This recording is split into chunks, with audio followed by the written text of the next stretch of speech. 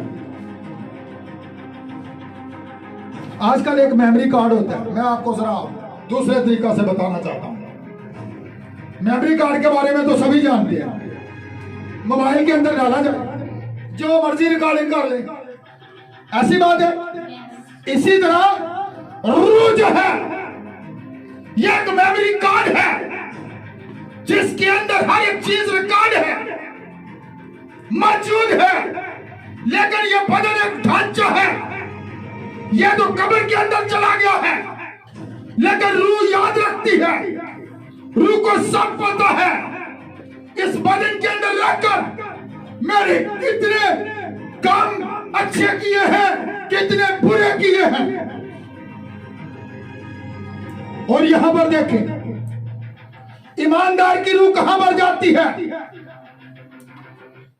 आलमे बाला पर जाती है। और नाफरमान रूहें जो आलमे बाला पर नहीं बल्कि आलमे रवा में जाती है। कहां पर जाती है? आलमे रवा में। ईमानदार की रूह आलमे बाला पर।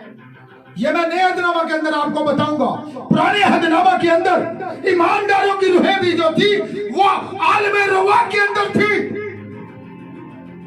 लेकिन फजल के दौर के अंदर फर्क है। आज हम फजल के दौर के अंदर हैं, फजल के जमाने के अंदर हैं। तो यहां पर गौर करें, मेरे साथ लूका की अंजील उसका 16 बाब और उसकी 19 से 31 आयत पर जरा गौर कर लें। वहां पर क्या लिखा हुआ है, जल्दी करें। मैं हवाले इसलिए जरा बता रहा हूं ताकि जितने लोग भी मुझे YouTube पर सुनते हैं, Facebook पर सुनते हैं मेरे मैसेजेस को, ताकि वो बेहतर तौर पर इन बातों के बारे में जान सके कि खुदा का कलाम अक़दस क्या कहता है। बहुत से लोग उलझन का शिकार हैं, बहुत से लोग को यह नहीं पता, उनको यही पता है कि सबकी रूहें एक जगह पर है, जबकि ऐसा नहीं है। फर्क को आज मालूम कीजिए जी। यहां पर क्या लिखा हुआ है, गौर कर ले जरा।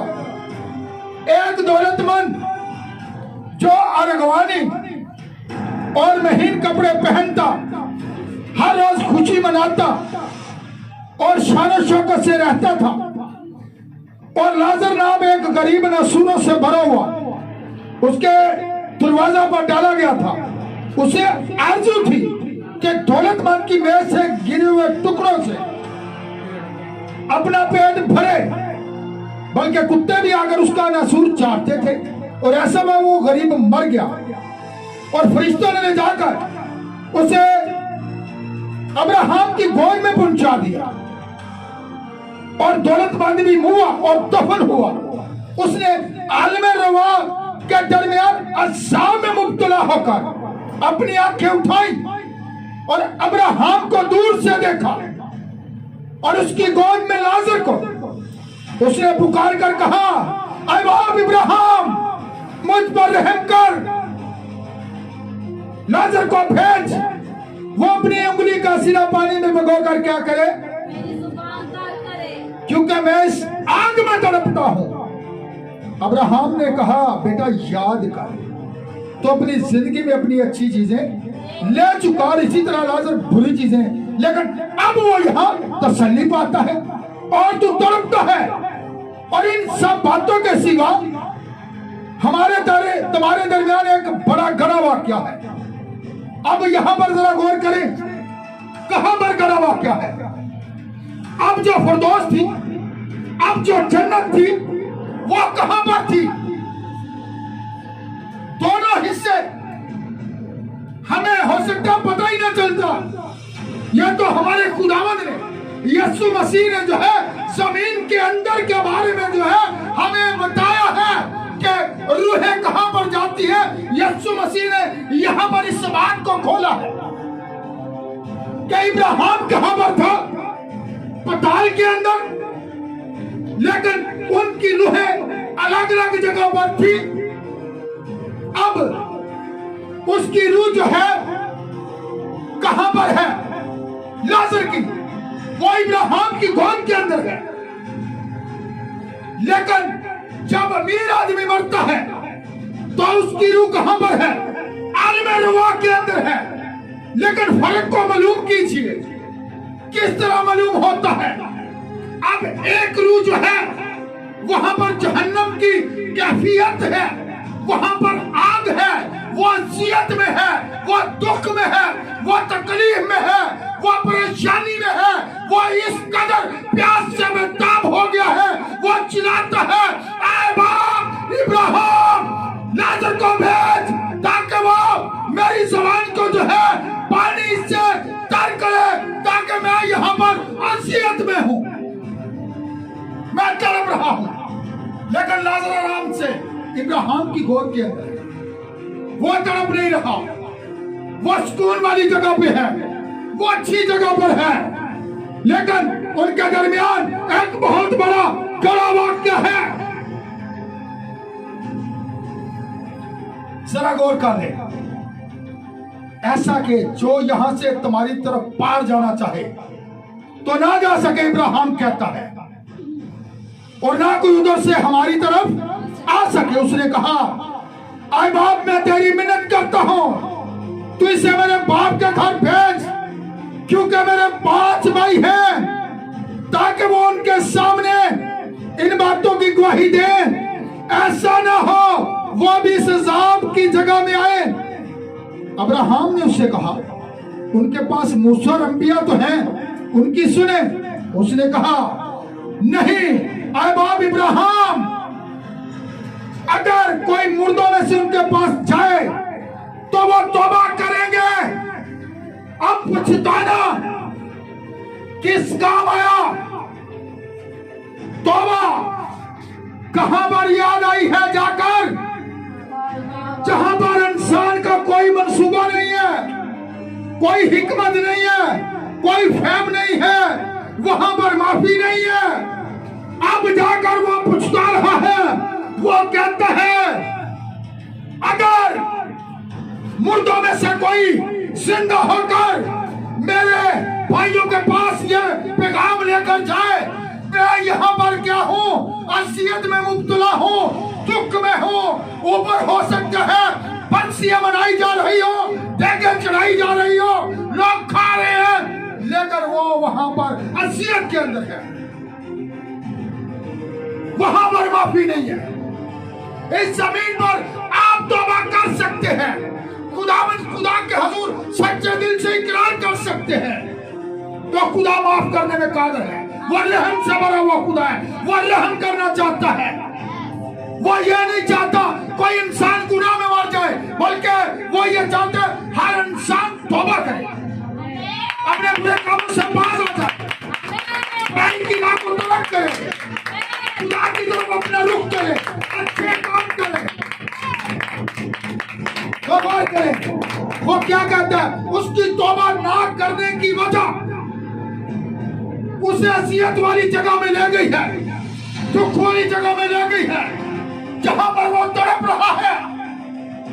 और अब ये रूह है, बदन उसका कहां पर है, कब्र के अंदर पर है, लेकिन उसकी रूह अलग जगह पर है। अब उसने पहचान लिया है, पहचान होगी, कब्र के अंदर भी पहचान, कहां पर पहचान होगी, आलम रुआ के अंदर पहचान होगी। रूह ने किस तरह, मीर आदमी की रूह ने लाजर को पहचान लिया है,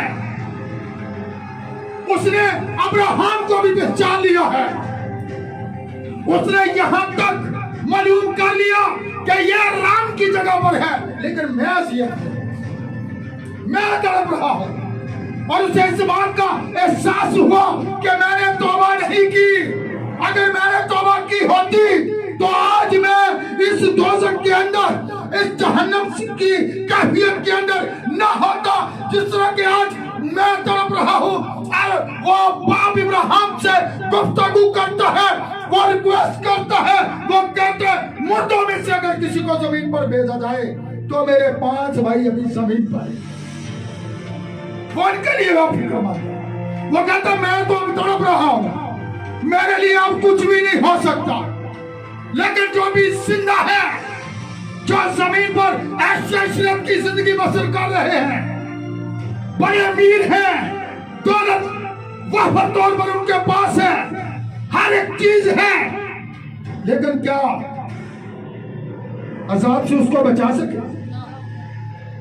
अब वो अमीर आदमी अजाब में है, तकलीफ में है, रिक्वेस्ट करता है, गुफ्तगू करता है कि बाप इब्राहिम मुर्दों में से किसी को भेजा जाए, मेरे 5 भाई जो जमीन पर हैं, मैं नहीं चाहता कि वो भी मेरे वाली जगह पर आ जाए, ताकि मेरे तौबा ना करने की वजह से मैं यहाँ पर आ गया।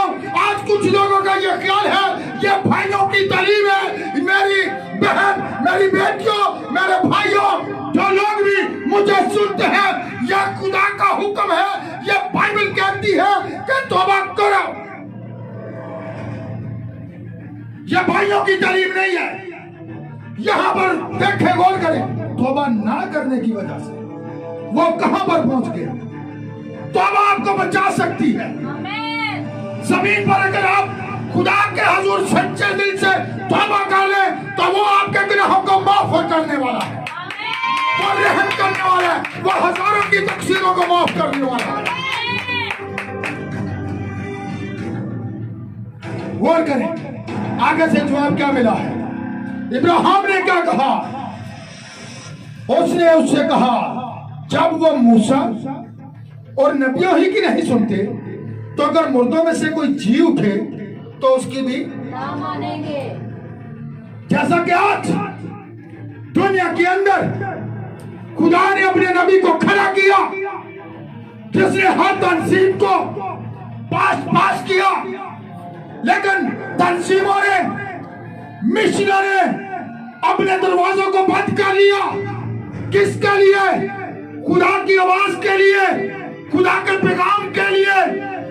जिस तरह तो उसने लोगों को खुदा के कलाम की तरफ वापस बुलाया है, कलाम की तरफ वापस लौटो, तौबा करो और अपने बपतिस्मों को दुरुस्त कर लो, जैसा कि बाइबल हुक्म देती है।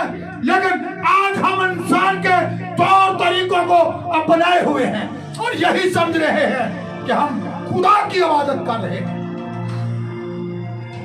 गौर कर लें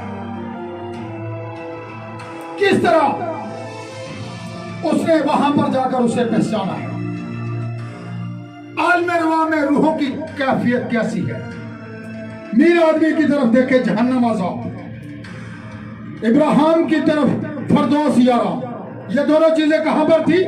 पताल के अंदर। नंबर 3, वो बोल सकते हैं, रूहें बोल भी सकती हैं, पहचान भी सकती हैं, सब कुछ याद दाश्त है।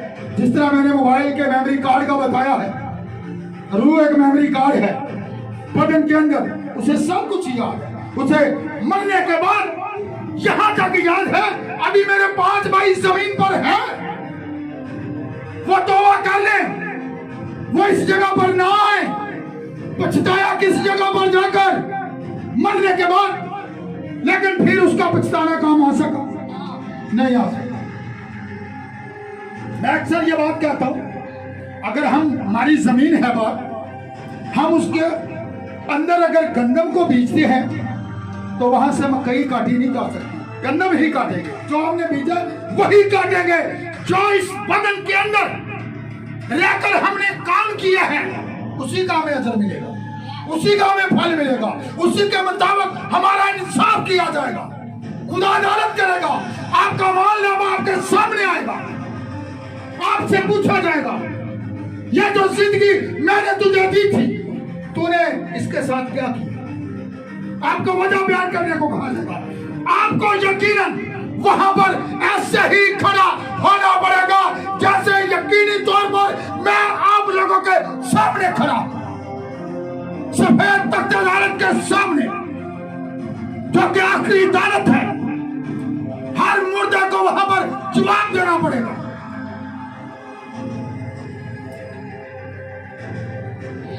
वो रूहें क्या करती हैं? बोल सकती है, प्यास महसूस कर सकती है, प्यास में तड़प रहे, आगे से खुद ही बता रहे इसे भेजा जाए, पानी के अंदर अपनी उंगली क्या करे, भगोकर मेरी देखने।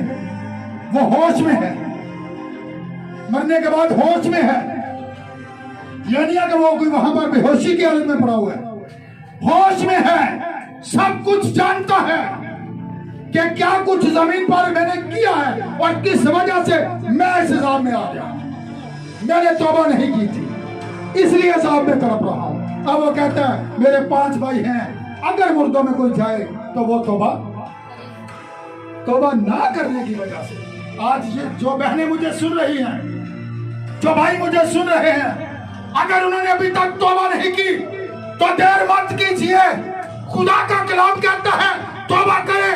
इस मीर आदमी से आज सीख ले, यहां पर तौबा ना करने की वजह से वो अज़ाब में चला गया है।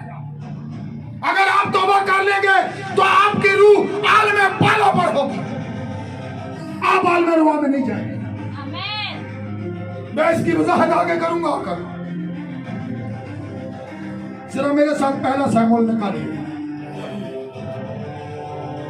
ये ले पहला सैमुएल उसका 28 बाब और उसकी 5 आयत से 15 आयत तक जरा गौर करें ताकि आप बेहतर तौर पर जान सकें।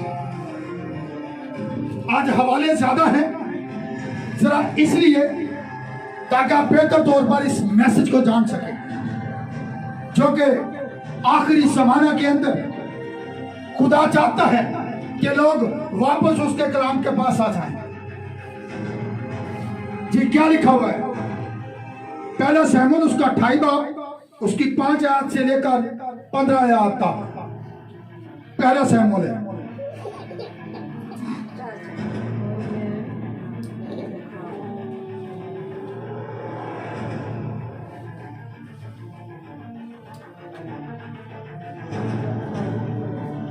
जी लिखा है जब शाऊल ने फलस्तियों का लश्कर देखा तो हरासा हुआ और उसका दिल बहुत कांपने लगा।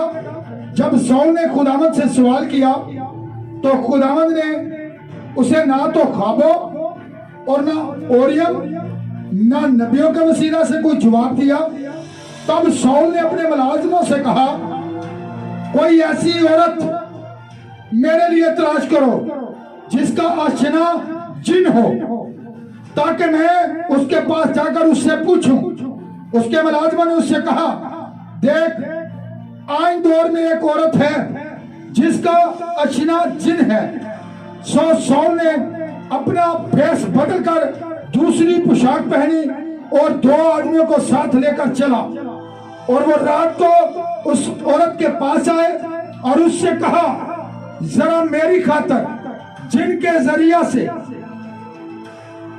मेरा फाल खोल, जिस नाम का मैं तुझे बताऊं उसे ऊपर बुला दे। तब उस औरत ने उससे कहा देख तू जानता है कि शाऊल ने क्या किया। उसने जिनात के अशनाओं और अफसूनगरों को मुल्क से काट डाला। बस तू क्यों मेरी जान के लिए फंदा लगाता है ताकि मुझे मरवा डाले। तब शाऊल ने खुदावंद की कसम खाकर कहा खुदावंद की हयात की कसम, इस बात के लिए तुझे कोई सजा न दी जाएगी। तब उस औरत ने कहा मैं किसको तेरे लिए ऊपर बुला दूं? उसने कहा सैमुएल को मेरे लिए बुला दे। जब उस औरत ने सैमुएल को देखा तो बुलंद आवाज से चिल्लाई और उस औरत ने शाऊल से कहा, तूने मुझे क्यों दगा की, क्योंकि तू तो शाऊल है। तब बादशाह ने उससे कहा, हरासा मत हो, तुझे क्या दिखाई देता है? उसने शाऊल से कहा, मुझे एक देवता जमीन से ऊपर आते दिखाई देता है। तब उसने उससे कहा, उसकी शक्ल कैसी है? उसने कहा, एक बुढ़ा ऊपर को आ रहा है और जुबा पहने है। तब शाऊल जान गया कि वो शमूएल है और उसने मुंह के बल गिरकर जमीन पर सजदा किया। शमूएल ने शाऊल से कहा, तूने क्यों मुझे बेचैन किया, क्या मुझे ऊपर बुलवाया? शाऊल ने जवाब दिया, मैं सख्त परेशान हूं, क्योंकि फलस्तीन मुझसे लड़ते हैं और खुदा मुझसे अलग हो गया है, और ना तो नबियों और ना ख्वाबों के वसीला से मुझे जवाब देता है। इसलिए मैंने तुझे बुलाया ताकि तू मुझे बताए कि मैं क्या करूं। शमूएल ने कहा, बस तू मुझसे किस लिए पूछता है? जिस हाल के खुदावंद तुझसे अलग हो गया, तेरा दुश्मन बना है, और खुदावंद ने जैसे मेरी मार्फत कहा था वैसा ही किया है। खुदावंद ने तेरे हाथ से सल्तनत चाह कर ली और तेरे पड़ोसी दोस्त को अनायत की है। मैं इससे आगे नहीं पढ़ूंगा, क्योंकि यहां पर गौर करें, शमूएल की रूह कहां पर थी? अभी हमने पढ़ा है, शमूएल नबी जो था उसकी रूह जो थी पताल के अंदर थी। और किसके कब्जा के अंदर थी? बेशक वो खुदा का नबी था, वो ईमानदार था, वो खुदा के हुक्म पर चलने वाला था, लेकिन ताल का जो इख्तियार था वो इब्लीस के पास था।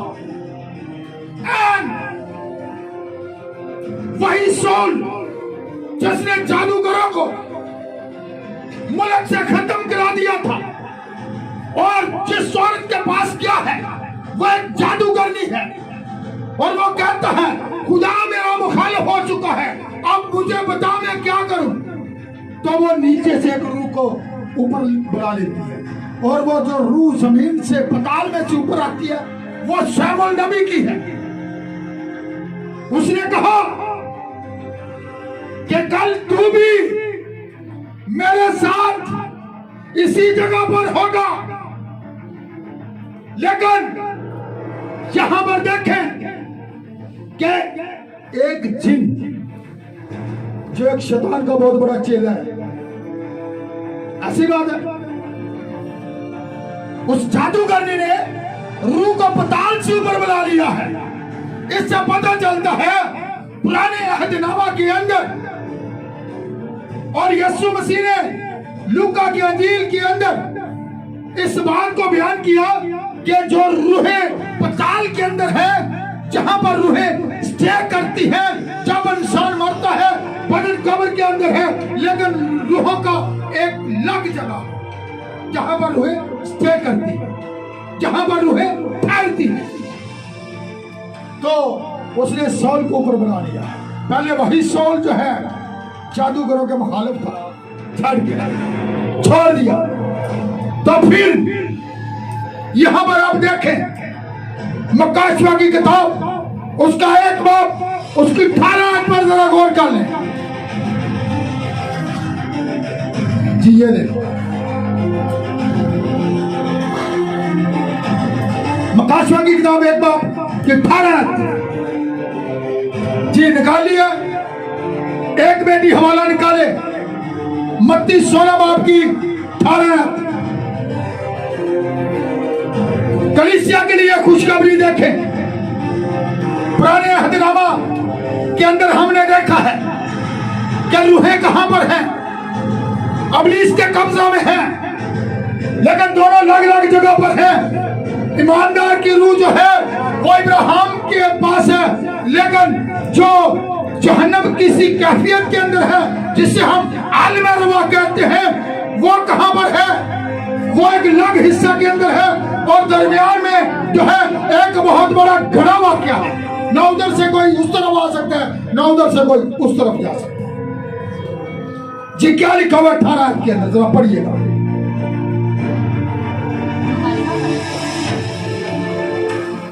मत्ती 16 का मैंने कहा था, एक बेटी वो हवाला निकाले।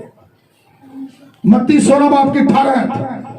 और मैं भी तुझसे कहता हूँ कि तू पतरस है और मैं इस पत्थर पर अपनी कलीसिया बनाऊंगा और आलमेरवाह के दरवाजे इस पर गालिब ना आएंगे। मैं आसमान की बादशाही की कुंजियां तुझे दूंगा। अब सुन ले, हमारा जो आज का टॉपिक है वो आलमेरवाह पर है। यीशु मसीह ने कलीसिया के लिए एक बहुत बड़ी खुशखबरी दी है कि आलमेरवाह के दरवाजे जो है उसके लोगों के लिए बंद है। वो उन पर गालिब ना आ सकेंगे, वो उन्हें रोक ना सकेंगे, बल्कि उसके जो लोग हैं जिन्होंने तौबा कर ली है उनकी रूहें कहां पर जाती है? आसमान पर, आलमे बाला पर। अब ईमानदार की रूह फर्क जगह पर है। इसकी 18 जरा पढ़े, वो आगे एक बाप की मुकाशवा। और जिंदा हूँ, मैं मर गया था और देख बदल बाद जिंदा रहूंगा और मौत और आलमेरवाह की कुंजियां मेरे पास। अब देखें कुंजियां किसके पास है? यीशु मसीह के पास है। अब उसने कहा देख मैं मर गया था, अब मैं जिंदा हूँ, मौत और आलमेरवाह की कुंजियां मेरे पास है। इससे पहले यह पुलिस के कब्जा के अंदर थी, लेकिन अब मौत और आलमेरवाह की कुंजियां आपके और मेरे खुदा के पास है। आसमान और जमीन को कुल इख्तियार मुझे दिया गया है, उसने साबित कर दिया है। अब कुंजियां उसके हाथ में है। अब उसके लोगों को कोई आलमेरवाह रोक नहीं सकती। वो लोग जगह पर है, रूह खुदा के पास वापस जाए, किसने इसे दी होगा? ये गौर कर ले, खुदा का रूह यहाँ पर जुम्मश कर रहा है। आप लोग गौर से सुने कि खुदा आप लोगों को यह मौका देना चाहता है, यह खुशखबरी खुदा आज आपको देना चाहता है कि आप उस के कलाम की पैरवाई करें जिस पैगाम की तरफ खुदा के नबी ने लोगों को वापस बुलाया है। नबी के पैगाम की पैरवाई करें। हर जमाना के अंदर खुदा ने नबी को खड़ा किया है और इस जमाना के अंदर भी, लदीकिया के जमाने के अंदर भी खुदा ने अपने पैगंबर को खड़ा किया है। और देख लें अब कुंजियां किसके पास है? यीशु मसीह के पास है। जरा इफिसियों 4 बाब और उसकी 8 से 10 आयत पर जरा गौर कर ले, क्या लिखा हुआ है। आज सीखें और इस पर अमल करें, पछताना ना पड़े। खुदा का नबी कहता है कसबी को कोई पछतावा ना होगा। उसे तो पहले ही पता है गुनाहगार को इतना पछतावा नहीं होगा, लेकिन पछतावा उन लोगों को होगा जो आज अपने आप को दुरुस्त ख्याल कर रहे हैं। उस रोज बतेरे आएंगे, कहेंगे खुदावन हमने तेरे नाम से बदरूहों को नहीं निकाला, बड़े बड़े मौजूद नहीं किए, लेकिन आगे से जवाब होगा आए बदकारो मेरे पास से चले जाओ, मेरी कभी तुमसे वाकफियत ही ना थी। अगर वाकफियत देखना चाहते हैं तो यीशु मसीह ने कहा जब तुम सच्चाई से वाकिफ होंगे कलाम आजाद करता है। आप उसके लोग हैं। आपको क्यों कर मिशनरी गुलाम बना रखा है? तंजीमों ने आपको क्यों कर गुलाम बना रखा है? खुदा के नबी ने, भाई ब्रनम ने इस बात की वजाहत की है। अगर आप उसके लोग हैं, आप उसकी आवाज के पीछे आ जाएंगे, आप उसके कलाम के साथ खड़े हो जाएंगे, आप उनसे बाहर निकल आएंगे और अलग रहेंगे। देखिए क्या लिखा हुआ है इफिसियों 4 बाब के 8 से 10 है। इसी वास्ते वो फरमाता है कि जब वो आलमे वाला पर चढ़ा तो कैदियों को साथ ले गया और आदमियों को इनाम दिए। उसके चढ़ने से और क्या पाया जाता है सिवाय इसके कि वो जमीन के नीचे के इलाका में उतरा भी था, और ये उतरने वाला वही है जो सब आसमानों से भी ऊपर चढ़ गया ताकि सब चीजों को मामूर करे। हमें गौर कर ले, हमारा खुदावंद यीशु मसीह आलम अरवाह के अंदर क्यों गया था? उसका मकसद था जो कैदी रूहें थी। इसके साथ कुल 3 बाब भी जरा निकालें, 1 से 2 आयत पे भी जरा गौर करें, फिर मैं इसके बारे में बताऊंगा।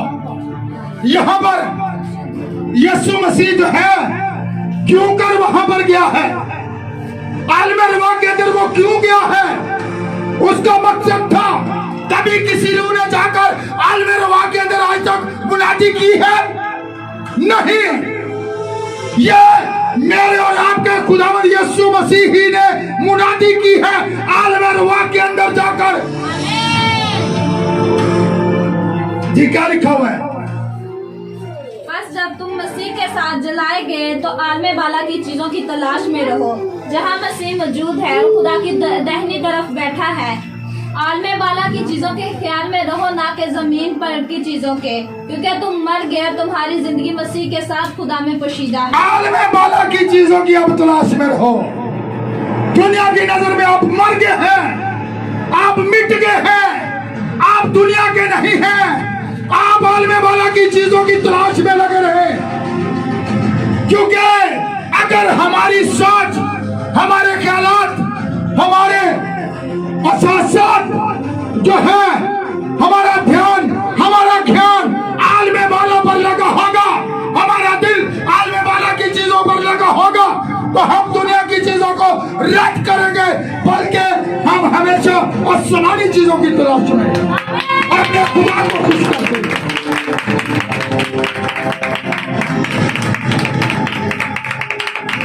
सुनिए, आज मसीह के फजल के सबब तमाम निजात याफ्ता रूहें अब आलमे बाला पर जाती हैं।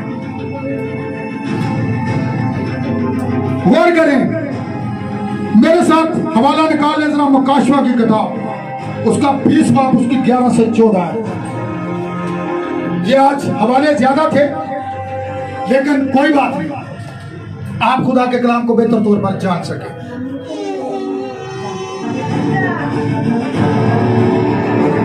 इधर लाए, बेटी को आगे लाए। क्या बेटा है, क्या मसला है इसे? इधर ले आए, आप दुआ करा के जा सकती हैं। प्यार से मेरे खुदा तो अपने कलाम को नाज़िल फरमा कर शिफा देता है। देख जिस तरह ये बहन इस ईमान के साथ खुदावंद तेरे कदमों में आई है। खुदावंद मैं महज खाक और राख हूं, मुझ में कोई खूबी कोई लियाकत नहीं। खुदावंद देख तो अपने कलाम के अंदर मौजूद है, और खुदावंद मैं तेरा कदना सा खादिम होने के नाते तेरे जो इख्तियार के मुताबिक इस बेटे के लिए मिन्नत और इल्तिजा करता हूँ। हर तरह की कान की दर्द को, हर तरह की ऐसी बीमारी को खुदावंद यीशु मसीह के नाम से हुक्म देता हूँ, छोड़ इस बच्चे के बदन को, और ये बेटा मुकम्मल तौर पर खुदावंद यीशु मसीह के नाम से शिफा पाए। और खुदावंद इस बेटे के लिए सेहत और तंदुरुस्ती के लिए भी दुआ करता हूँ। ये बेटा कदो कामत में खुदावंद तुझ में बढ़े, मुकम्मल तौर पर इसे सेहत और तंदुरुस्ती अता कर। सारे अमल इसके मंसूबे खुदावंद यीशु मसीह के नाम से फेल हो जाए, और खुदावंद इस बच्चे को उम्र की दराजी अता कर।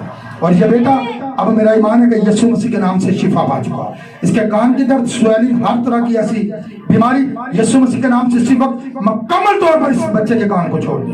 जो कुछ मांगा सो पाया यीशु मसीह के नाम से। क्या नाम चल सकता हूँ जी? कहां पर मैंने बात को छोड़ा था जी? पढ़िए जरा, क्या लिखा हुआ है? फिर मैंने एक बड़ा सफेद कांच और उसको जो उस पर बैठा हुआ था देखा, जिसके सामने से जमीन और आसमान भाग गए और उन्हें कहीं जगह ना मिली। फिर मैंने छोटे बड़े सब मुर्दों को उस तख्त के सामने खड़े हुए देखा, और किताबें खोली गईं। फिर एक और किताब खोली गई, यानी किताबे हयात, और जिस तरह उन किताबों में लिखा हुआ था उनके अमाल के मुताबिक मुर्दों का इंसाफ किया गया। और समुंदर ने अपने अंदर के मुर्दों को दे दिया, और मौत और आलमे अरवाह ने अपने अंदर के मुर्दों को दे दिया, और उनमें से हर एक के अमाल के मुआफिक उसका इंसाफ किया गया। फिर मौत और आलमे अरवाह आग की झील में डाले गए। ये आग की झील दूसरी मौत है। सुन ले, अब यहाँ पर जो बात बड़ी है, ये सफेद तख्त की अदालत है, जो आखिरी अदालत है, जहां पर जितने भी लोग मर चुके हैं वो कहां पर हैं? उनके बदन तो जो थे वो कब्रों के अंदर हैं, लेकिन उनकी जो रूहें हैं वो कहां पर हैं? ईमानदारों की रूहें अब कहां पर हैं? आलमे वाला पर। और रसूल भी ये बात कहता है कि आलमे वाला की चीजों की तलाश में रहो। समझो कि आप दुनिया की तरफ से आप मर गए हैं, दुनिया की तरफ से आप मिट गए हैं। जैसा रसूल कहता है कि अब मैं जिंदा ना रहा बल्कि मसीह मुझ में, मैं हर रोज मरता हूं। जो लोग दुनियादारी को खैरबाद करते हैं वो आलमे वाला की चीजों पर उनका ध्यान लगा रखता है।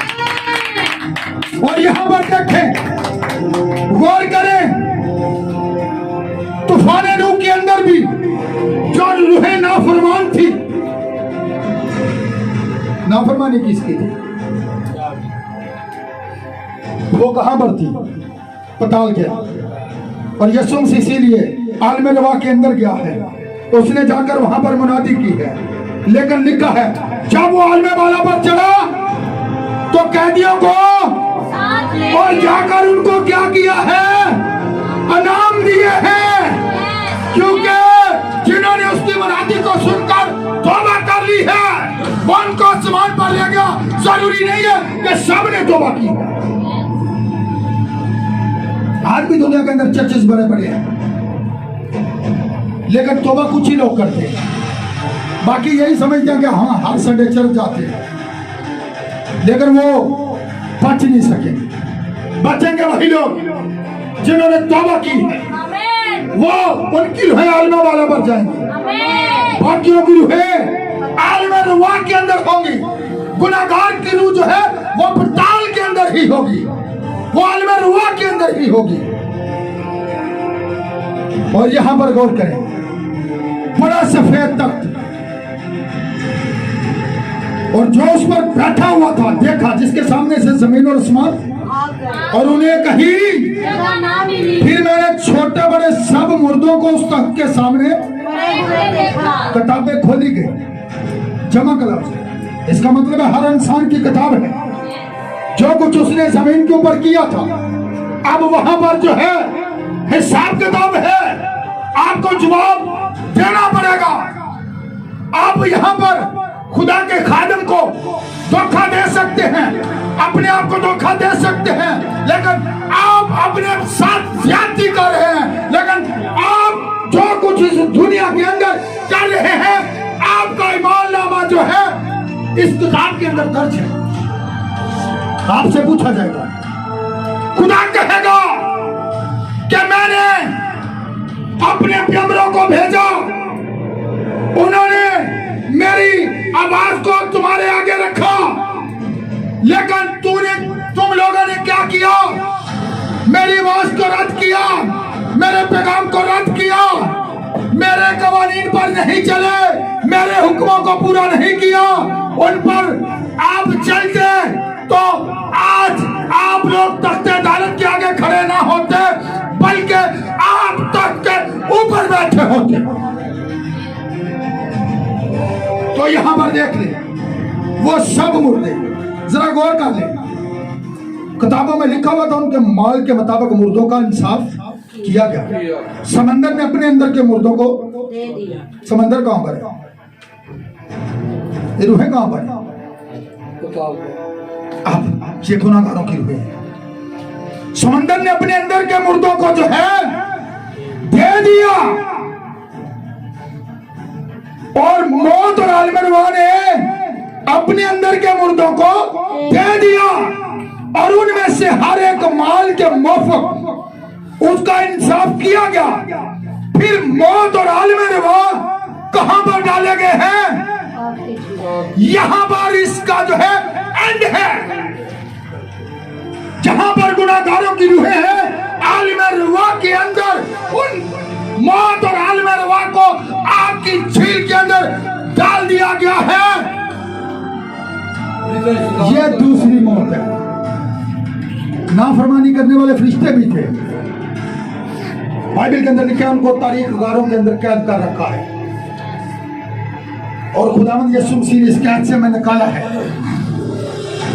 लेकिन एक बात याद रखें, आग की झील में डाला जाना ये दूसरी मौत है, और दूसरी मौत किन लोगों के लिए है? जिन्होंने दूसरी पैदाइश हासिल नहीं की। किन के लिए है? जिन्होंने दूसरी पैदाइश को हासिल नहीं किया, जिन्होंने तौबा नहीं की। ये बात खुदा का कलाम कहता है, ना कि पादरी प्रवेश कहता है। ये बात बाइबल कहती है। आमीन। मैं वही बयान करता हूँ जो खुदा ने अपने नबी के वसीलों आखिरी जमाना के अंदर अपने कलाम को जो है खोला है, वेदों को अय्या किया है। हम तो उसे पैगाम को पेश करने वाले हैं। आमीन। खुदा का कलाम कहता है तौबा करो, तौबा करें, नहीं तो अमीर आदमी की तरह आलम रवा के अंदर, अज़ियत के अंदर, जहन्नम किसी कैफियत के अंदर जाकर पछताना पड़ेगा, लेकिन फिर किसी काम का नहीं। जमीन पर तौबा करके जाए, तौबा कर लें। खुदा का कलाम कहता है अगर नहीं करेंगे तो फिर जाती अपने साथ। आग की झील में डाला जाना ये दूसरी मौत है। मैं एक और बात की तरफ भी आना चाहता हूँ, मेरे साथ जरा एक हवाला निकाल लें, दूसरा क्रंथ उसका 11 बाब उसकी 14 हवाले अभी बहुत है, घबराए मत जी, घबराए मत, लेट आए दुरुस्त आए, ऐसी बात है। लेकिन कोई बात नहीं, थोड़ा सा टाइम ही ऊपर चला जाता है ना, एक ही बात ये यार, जल्दी करें। क्या निकाले वाला? दूसरा ग्रंथियों 11 बाब की 14 आयत। क्या लिखा हुआ है? और कुछ अजीब नहीं, क्योंकि शैतान भी अपने आप को नूरानी फरिश्ता का हम शक्ल बना लेता है। सुन ले, बहुत से ऐसे लोग हैं जो ये बातें कहते हैं कि भाई जी हमारा जो भाई था, जो बहन थी, वो मर गई, हमने उसे कब्रिस्तान के अंदर जो है दफन कर दिया, लेकिन हमने उसे फिर यहीं पर घर के अंदर बैठे हुए देखा। इसका क्या मतलब है? फिर कई लोग कहते हैं ओ जी फलाना शख्स मैनू मिले ख्वाब दे विच, तो कहता सी हलवा दे दे, चौल दे दे। जब हम घरों में विजिट करते हैं ना, लोग पूछते हैं, लेकिन मैंने हवाला ये इसलिए बनाया है ताकि आप लोग जान सके शैतान जो है नूरानी फरिश्ते का रूप भी धार सकता है, तो वो किसी आम इंसान की शक्ल भी इख्तियार कर सकता है, आपको धोखा दे सकता है, आपको बेवकूफ बना सकता है। बाइबल ये कहती है रूह फरिश्ते लेकर जाते हैं और रूहें गालिब के दिन तक कहां पर है? आलम रुआ के अंदर है। और वो कब वहां से निकलेंगी? जब सवेर तख्त की अदालत हो, तब उन बदलों के अंदर वो आएंगी। लेकिन यहां पर आप गौर करें, जो लोग कहते हैं ना जी ओ जी मैं वेख्या, तो बड़े लोग कहते हैं मैं उत्थे वेख्या जो बैठी सी भैन मर गई सी, मैं उत्थे वेखी, ये उसकी बदरूहें हो सकती है। इसलिए मैं आप लोगों को बता रहा हूं, बहुत से हमारे मसीही लोग जो हैं इस बातों के बारे में इल्म नहीं रखते, और वो कहते हैं जी मैंने ख्वाब में फलाने मरे हुए शख्स को देखा और उसने मुझसे कोई चीज मांगी है, मैंने बांट दी है। शैतान के पीछे जा रहे हैं, आप खुदा के खिलाफ चल रहे हैं, जिस तरह साउल खुदा के खिलाफ चल रहा था, जो पहले जादूगरों को मरवा रहा था और फिर खुद ही जादूगरों के पास चला गया। तो ऐसा मत कीजिए। फिर अमाल की किताब के अंदर भी अगर हम गौर करें तो मैं अब जाऊंगा नहीं जहां पर स्टीफनस को संसार किया जा रहा था, अब हम हवाला पढ़ेंगे नहीं। तो उसने कहा आए खुदावंद यीशु मेरी रूह को क्या कर, कबूल कर। एक जगह पर रसूल कहता है, पौलुस रसूल मेरा तो जी चाहता कि कूच करके कहां पर चला जाऊं, मसीह यीशु के पास। जा हवाला पढ़ो। देख लो, हवाला पढ़ना चाहते हैं, निकाले मेरे साथ फिल्म पे। अभी एक और भी हवाला है, परेशान मत होना। मिसाल की किताब 15 बाब उसकी 24 है। आप हवालों पर जरा गौर करते जाके जी। एक बाब की 23 किसको मिल गया? वक्त को बचाएं। 23 मैं दोनों फिर फंसा हुआ हूँ। मेरा जी तो ये चाहता है कि पूछ करके मसीह के पास जा रहा। अब सुन ले, यह पलूस रसूल कह रहा है। वो कहता है मेरा तो अब ये जी चाहता है कि कूच करके किसके पास चला जाऊं? मसीह के पास। और मसीह कहाँ पर है? आलमे बाला पर है। इसलिए इमसाल की किताब निकाल ले, उसका 15 बाब उसकी 24 पर भी गौर कर ले। ईमानदार की रूह कहाँ पर जाती है?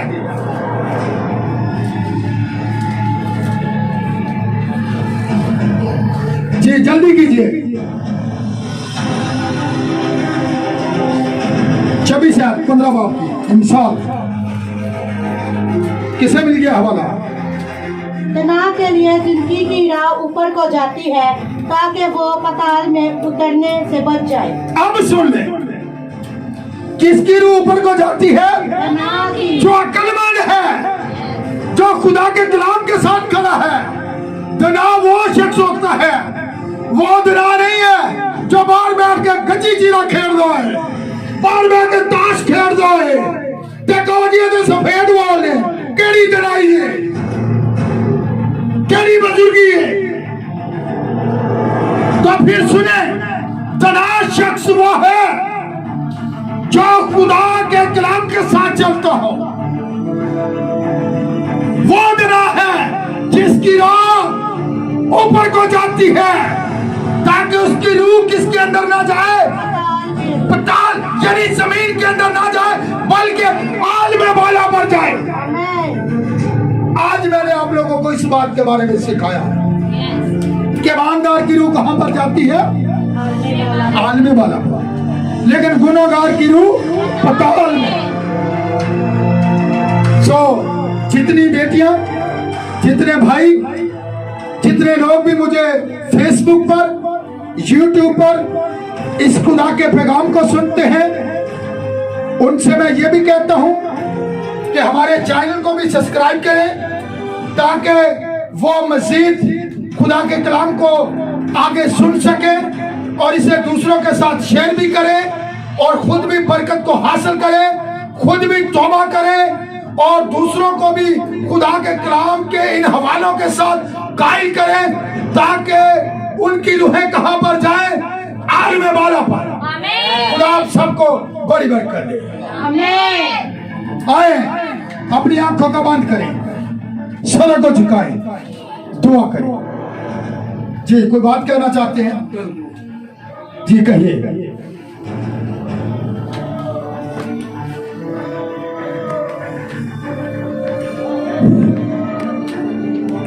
अच्छा होते शाफी बैठा दौर की आमद आने दिल में ताक तोबा नहीं रख ले जे तक एवं नमाजा पढ़दा रहने शाफी नु बुलावे तोबा रे तो बल नहीं होंदा बेच तो जावे।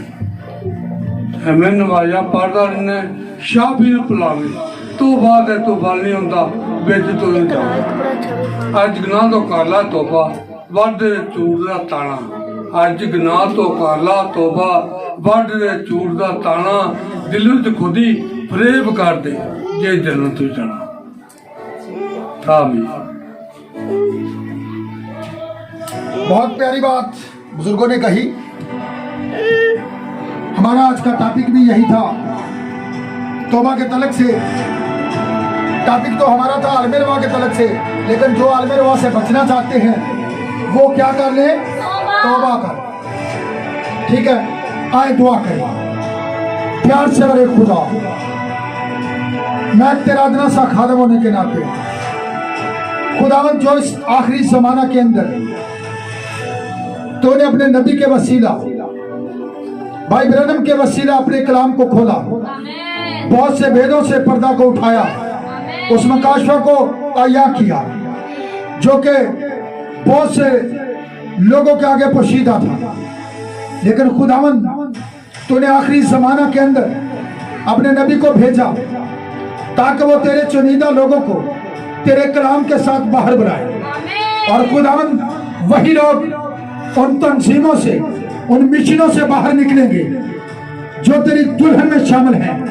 वो तेरी आवाज को पहचान लेंगे कि यह आवाज हमारे दुल्हा की है। आमीन और खुदावंद मैं उन सब के लिए बरकत की दुआ करता हूँ, ब्लेसिंग की दुआ करता हूँ खुदावंद, ताकि वो अपने बुरे राहों से फिरे, तौबा करें और अपनी जिंदगी तेरे नाम के जलाल की इस तरफ आज सब को चूक पड़ी हो खुदावंद यीशु मसीह के नाम से आमीन।